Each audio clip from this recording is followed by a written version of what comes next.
আসসালামু আলাইকুম। আলহামদুলিল্লাহ রব্বিল আলামিন। সমস্ত প্রশংসা আল্লাহ পাক সুবহানাহু ওয়া তাআলার জন্য। শ্রদ্ধেয় ভাই সব ও মা বোনেরা, যে 61 নম্বর যে ভিডিওটা পেশ করা হয়েছিল, ওতে যা হাদিসটা পরিবেশন করা হয়েছিল শেষের দিকটা একটু চেঞ্জ হবে। সেই দিকে চেঞ্জ হয়ে এই হবেই, নবী পাক যেটা বলেছেন তার সারাংশ হলো এটাই।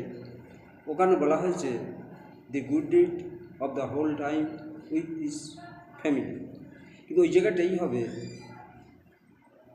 ওই জায়গাটা পরিবর্তন করে এই হবে the world and all that is contents.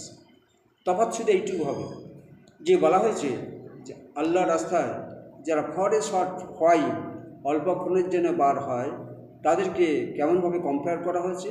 সারা দুনিয়াতে যা কিছু আছে, সারা দুনিয়াতে যা কিছু আছে তার চেয়ে উত্তম হবে কোনো একটা মানুষের সামনে অল্প সময়ের জন্য কলমার দাওয়াতে অংশ নেওয়া। সুতরাং এই যে কলমার দাওয়াতের মেহনতটা, এতে এত দামি, এই জিনিসটা যখন কেউ সময় দেবে তখন সেটা সহজে বুঝে আসে। কলমার দাওয়াত যখন আমি দেবো, আমার ইমানটা পোক্তাই হবে, আমার ইমানের স্তরটা এখানে পৌঁছাবে, আর এখানে বিনিময়ে তবে জান্নাত।